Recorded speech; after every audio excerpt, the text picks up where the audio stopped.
In this video, I will be showing you how to create a digital product in Canva step by step. Let's get started today.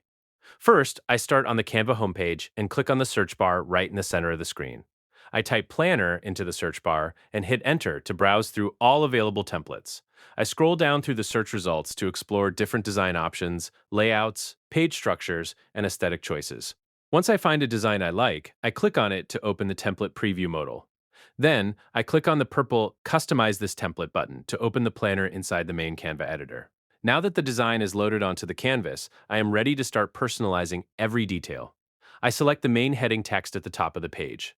I open the font selection menu on the top left toolbar, scroll through the typography options, and choose a clean, modern font to give my planner title a fresh, custom appearance. Next, I want to change the color scheme of the template. I select the background elements and click on the color tile in the top toolbar.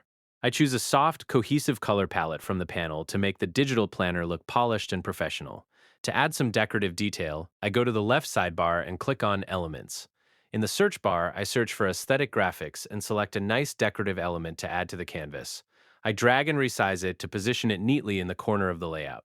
After adjusting the alignment of my elements, I customize the layout and structure to match the branding and design style of the first page.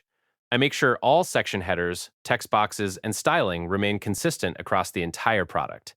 And there you have it. That's the complete process of how to create a digital product in Canva.